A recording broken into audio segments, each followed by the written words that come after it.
Այսօր էլ ուրեմատակներ այդ վականի ռշ Բայց ես անգամ բարեր անգամ կամարեր որ ոտս թմրեց բան նախկիններդ նախկիններին ես հորս տնից չեմ բերել Ռոբ ինչա fake-ով comment գրելը Fake-ը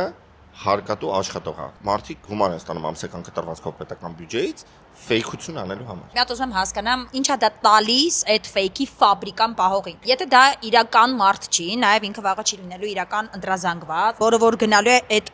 պտիճկան դնելու հա իմաստը որն է այդ պահելու Ինքը թվացial իրական ընտրազանգված չի բայց ինքը ազդեցություն անում ընտրազանգվածի վրա ամենայն հարգանքով, բայց շատ օգտատերեր մենք ունենք տարբեր սոցիալական կայքերում, որոնք ունեն կրթական ցածր ցենս, ու այդ մարդկանց վրա այդ ֆեյքերի գրածը ազդում է։ Հաճախ լսում եմ, որ ինձ ասում են՝ «Դե հարիֆը ինչ աներ, բերինքցին ջե բայ բալաջան»։ Ուզում հասկանամ, այդ ֆեյքերով գրված կոմենտների ազդեցության արդյունքն է դա։ Միանշանակ, ֆեյքը մենակ չխոսանք, էլի, այդ օգտատիրոջ մասին, մենք խոսանք նաև օրինակ fake news-ի մասին, որտեվ այդ նույն համայնքներում մարդիկ չունեն ալեհավաքներ եւ նայում են, ասենք, հանրային հեռուստաընկերություն։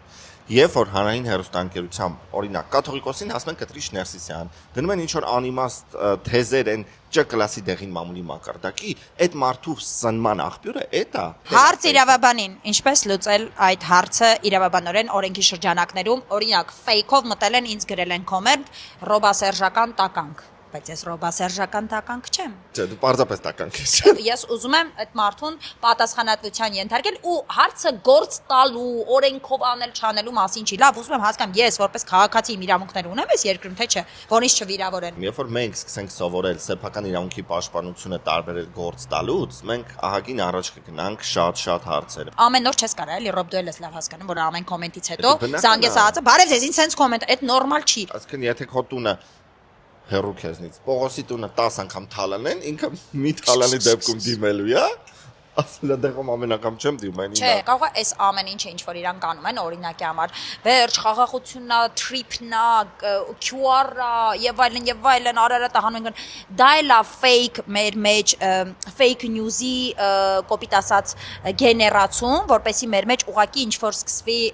փոփոխություն։ Հոգեբանության մեջ գիտականորեն ապացուցված գործիք կա կոչվում է Overton-ի պատուհան։ Դա հենց այդ է։ Հետո երբ որ այս ամեն ինչը փոխվի հուսանք օրերից մի օր մենք կապրենք ուրիշ երկրում, ուրիշ ձևի Հայաստանում,